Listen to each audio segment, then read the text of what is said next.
This is a video demonstrating the versatility of the Quick-Latch mini latch when adapted to cabinetry applications.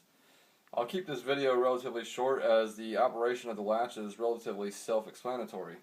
Now the way this latch works is you push this button here in the center of the latch, door opens.